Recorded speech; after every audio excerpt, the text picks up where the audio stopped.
ओम सुमुखश्चैकदन्तश्च कपिलो गजकर्णकः लम्बोदरश्च विघ्नो विघ्ननाशो विनायकः धूम्रकेतुर्गणाध्यक्षो बालचन्द्रो गजानन द्वादशेतानि नामानि या पठे शृणुयादपि सर्वमंगल मांगल्ये शिवे सर्वार्थसाधिके शरण्ये त्र्यंबके गौरी नारायणी नमोस्तुते। नमस्कार, स्वागत है आपका आचार्य वाणी में। मैं आचार्य डॉक्टर विक्रमादित्य आपके साथ हूं और आज का विषय हमारा है तुला राशि वालों के लिए ग्रहों का योगायोग अप्रैल के अंतिम भाग में किस प्रकार का योग बनाएगा।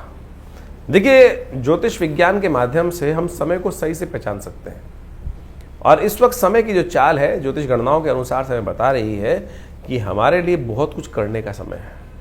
इस वक्त देखिए, चतुर्ग्रही योग आपकी राशि में बना हुआ है और वो आपके छठे वाले भाव, छठा भाव रिपु भाव माना जाता है, वहाँ बड़ी उठापटक वाली स्थिति दिखाई दे रही है। कई स्थिति ऐसी बन सकती है जो आपको बहुत अद्भुत प्रकार से विजय की तरफ अग्रसित करते दिखाई दे और ओवरऑल ये आपके लिए बड़ा खराब नहीं, पॉजिटिव समय ही चलता दिखाई दे रहा है। इस समय को यदि आप पॉजिटिविटी के साथ लेंगे, एग्रेशन को ठीक रखेंगे तो बहुत बढ़िया आपके लिए चीज़ों को बनाने का रास्ता दिखाई दे रहा है। विजय के योग बनते दिखाई दे रहे हैं।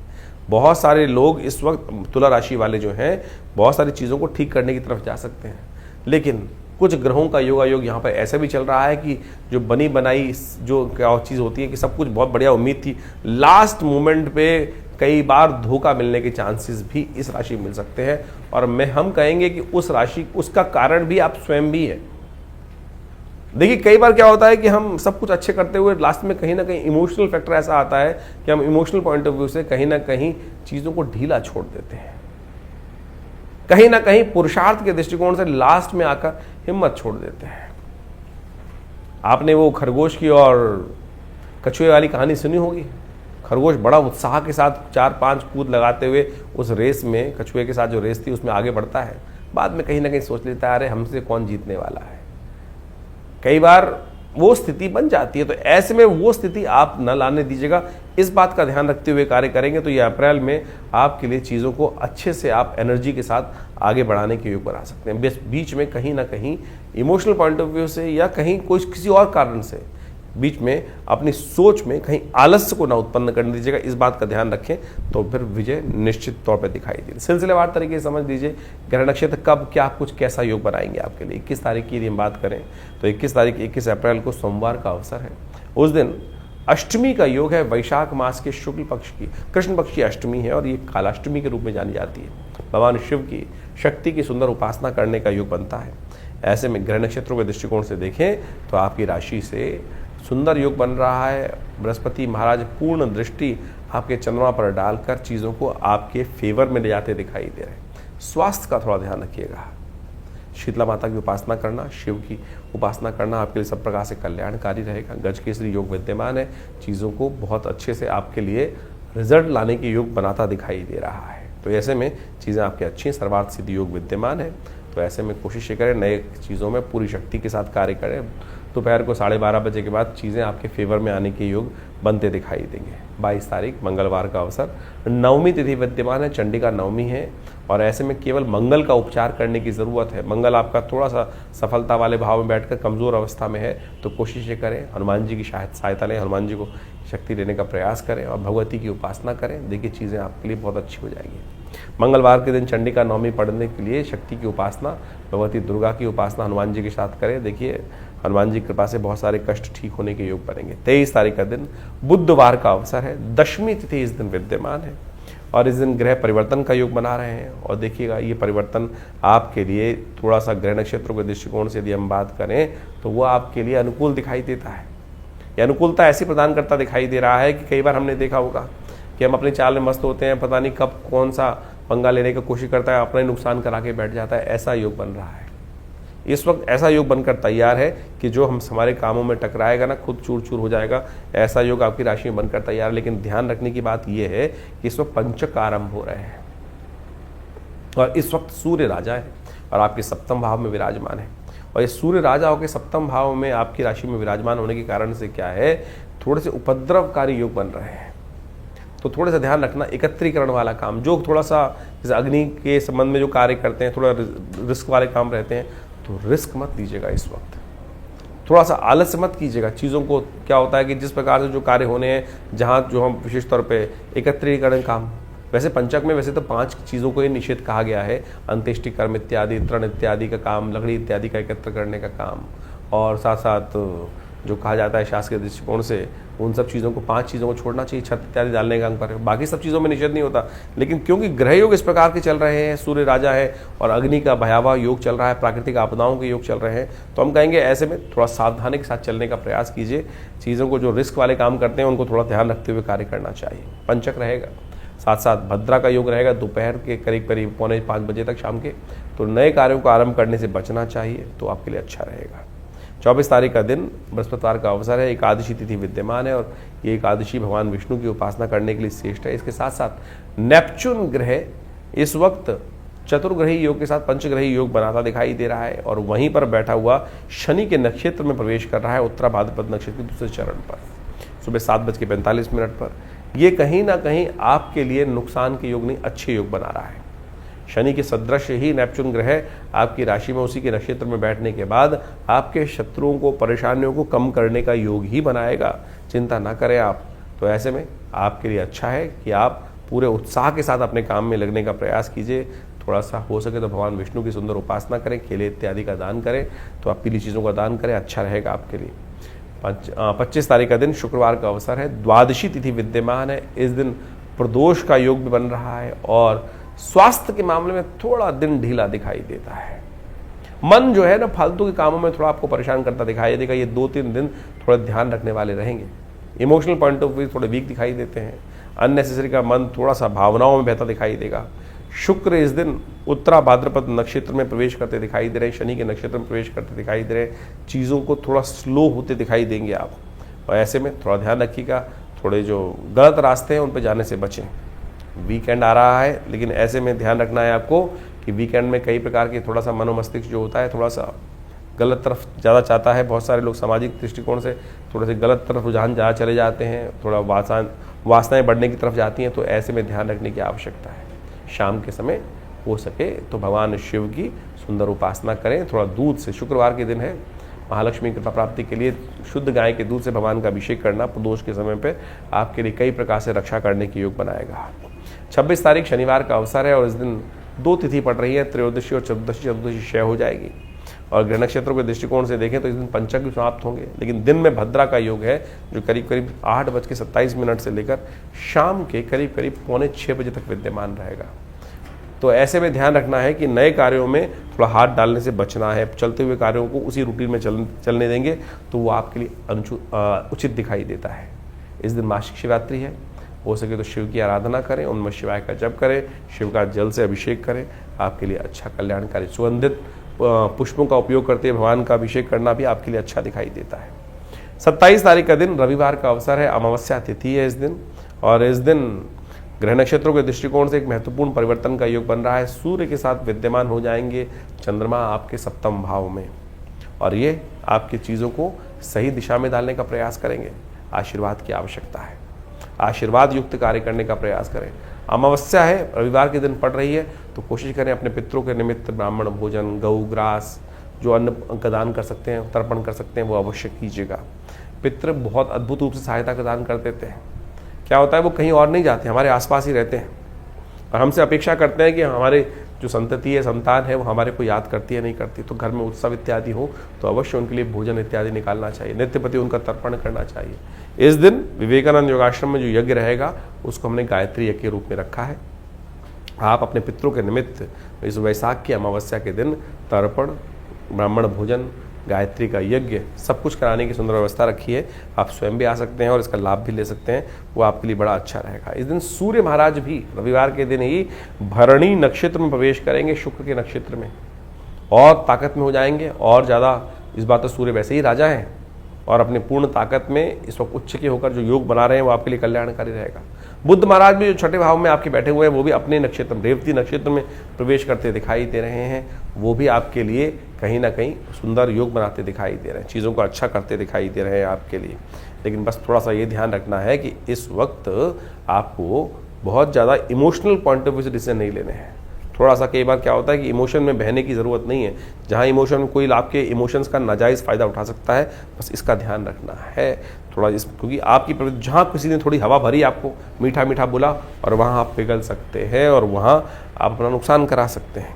28 तारीख का दिन सोमवार का अवसर है।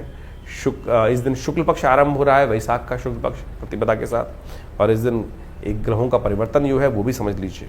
इस दिन बृहस्पति महाराज मृगशिरा नक्षत्र, मंगल के नक्षत्र के द्वितीय चरण में प्रवेश करेंगे। बृहस्पति महाराज आपकी राशि के दृष्टिकोण से बहुत सुंदर योग बनाते दिखाई दे रहे हैं। बहुत जल्दी भाग्य को जगाने के रास्ते वो उत्पन्न करते दिखाई दे रहे हैं। अपनी अतिचारी गति से बहुत तेजी से चलते हुए भाग्य की तरफ जाते चले जा रहे हैं। और ऐसे में अभी दोनों ग्रह जब परिवर्तन की तरफ चले जाएंगे, मंगल भी थोड़ा सा जो नीचग्रस्त राशि में है वहाँ से निकलकर बृहस्पति महाराज भाग्य में चले जाएंगे, तो देखिएगा बारे न्यारे करने का योग तुला राशि वालों के लिए एकदम विशेष तौर पर महत्वपूर्ण परिवर्तन का योग। अगले महीने से उनको बहुत सारी चीज़ें बनने की रास्ते बनते दिखाई दे रहे हैं, तो ये आपके लिए अच्छा रहेगा, अनुकूल। थोड़ा इंतजार कर लीजिए, चीज़ों को सही स्ट्रगल जो है वो बहुत जल्दी आपको फलीभूत होती दिखाई देगी लाभ के रास्ते में। 29 तारीख मंगलवार का अवसर है। द्वितीय तिथि इस दिन विद्यमान है और इस दिन चंद्रमा उच्च के हो जाएंगे, बृहस्पति के साथ विराजमान हो जाएंगे, और ये चीज़ों को आपकी सेविंग्स को बढ़ाने के योग बनाते दिखाई दे रहे हैं। परशुराम जयंती है इस दिन, ऐसा हो सके तो कोशिश ये करें ब्राह्मणों के निमित्त थोड़ा पूजन, भगवान परशुराम का सुंदर स्तवन करने का प्रयास करें। हमारे शास्त्र में कहा गया है अष्ट चिरंजीवी के अंदर अश्वत्थामा, बलिर्व्यासु, हनुमानश्च विभीषण, कृपा परशुरामस्य मार्कंडेय च अष्टम, कृपाचार्य इत्यादि, परशुराम इत्यादि ये संसार में सदा विद्यमान रहेंगे भगवान के आशीर्वाद से। तो ये प्रत्यक्ष देवताएं हैं, तो इसलिए ये आज भी धरा पर विद्यमान है। परशुराम जी का सुंदर स्तवन करने से अनेक प्रकार के पुण्यों की प्राप्ति के योग बन जाते हैं, तो इसलिए उनका स्तवन हमेशा करना चाहिए। 30 तारीख का दिन बुधवार का दिन है, अक्षय तृतीया है इस दिन, और बड़ी सुंदर तिथि है अक्षय फल की प्राप्ति के लिए। हम जो कार्य करते हैं, हम चाहते हैं कि हम जैसे जो कार्य कर रहे हैं उसका अक्षय फल हो, तो पुण्य करोगे तो पुण्य का अक्षय फल प्राप्त होगा, अशुभ करोगे तो उसका भी अशुभ अक्षय फल प्राप्त हो सकता है। तो ऐसे में अच्छे कार्य करने का प्रयास करें, चाहे वो मानसिक हो, चाहे वो प्रत्यक्ष हो, चाहे वो स्वप्न में हो। तो इस बात का ध्यान रखते हुए कार्य करने की जरूरत है। बृहस्पति के साथ चंद्रमा का योग आपके लिए अनुकूल है, आपके लिए लाभ के योग बना रहा है, तो इसका लाभ पुण्यों से बढ़ाने का काम कीजिएगा, वो अच्छा रहेगा। इस प्रकार से आपने ग्रहों का खेल दिन पर दिन किस प्रकार का रहेगा वो समझने का प्रयास किया।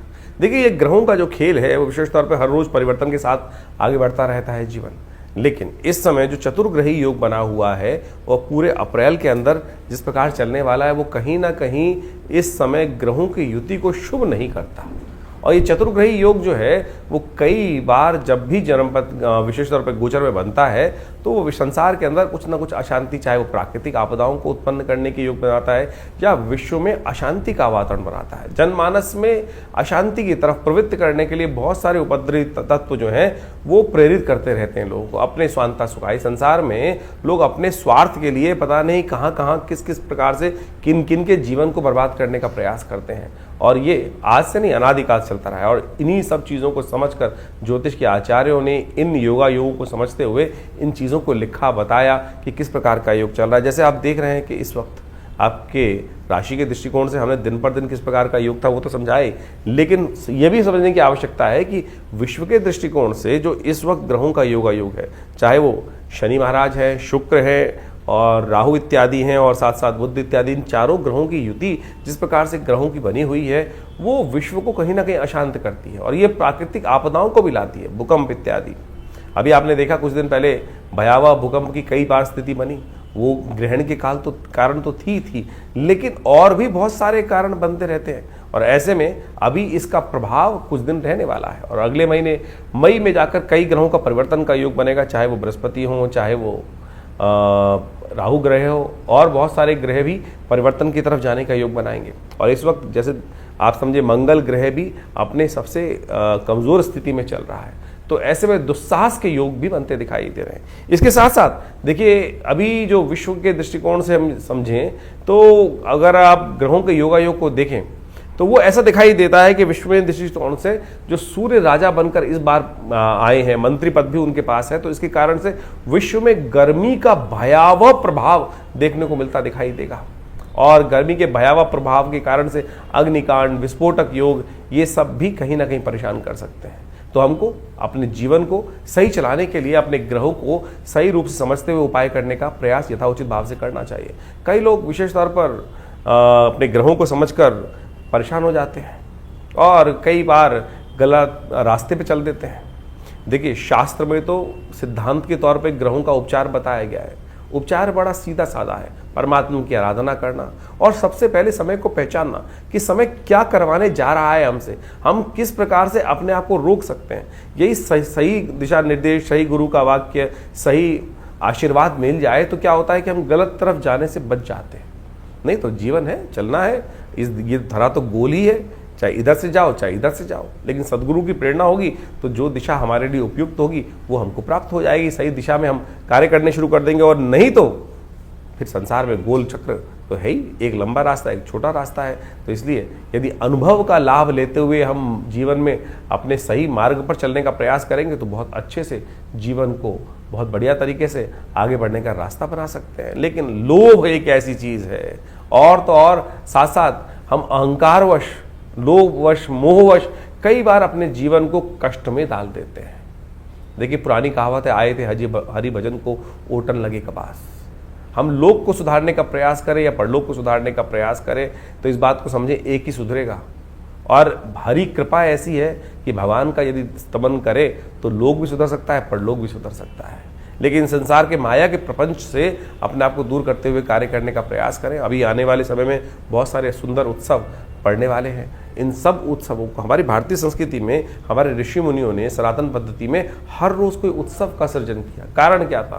कारण यही था कि मनोमस्तिष्क फालतू के कामों से लगकर हटकर उस परमात्मा की स्तवन में अपने आप को लगा लें। तो वो क्या होता है कि बहुत सारे गलत रास्तों से व्यक्ति बच जाता है और कष्ट से भोगने से बच जाता है। लेकिन हमारे जीवन में जो कर्म का क्षेत्र है वो हर क्षण कुछ ना कुछ कर्म की तरफ हमको प्रेरित कर रहा है।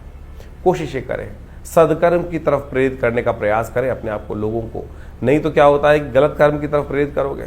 कई बार हम अपने आश्रम में लोगों के जो यज्ञ इत्यादि होते हैं उसके बारे में बता देते हैं, तो कई लोग इस प्रकार से बोल देते हैं कि भैया आचार्य जी आश्रम का ऐड कर रहे हैं। देखो, ऐड करने की हमें ना तो कोई ज़रूरत, अगर यज्ञ इत्यादि आश्रम पे हो रहे हैं तो बताना चाहिए, लोगों को प्रेरित करना चाहिए। एक शराबी है, वो लोगों को प्रेरित करता है, आओ शराब के पार्टी में बैठो, और जुआ खेलने वाले कहते हैं जुए में खेलने का प्रयास करो। अगर हम सदकर्म कर रहे हैं और सदकर्म के बारे में लोगों को बता रहे हैं तो ये एडवर्टीजमेंट नहीं है, गलत की तरफ नहीं ले जा रहे। तो अगर आपको कई लोगों को, और आप एक बात और समझ लें कि आपके जीवन में हम कैसे समझें कि हम धर्म, हमारे अंदर अभी धर्म का उदय हो रहा है या अंत हो रहा है। धर्म की बात सुनकर यदि किसी व्यक्ति को कहीं ना कहीं मन में क्रोध आने लगे, गुस्सा आने लगे, तो समझ लो कहीं ना कहीं पाप प्रवृत्ति अभी जीवन में कहीं ना कहीं परेशान करने के आगे योग बना रही है। तो इसलिए अपनी भावना को पवित्र रखें।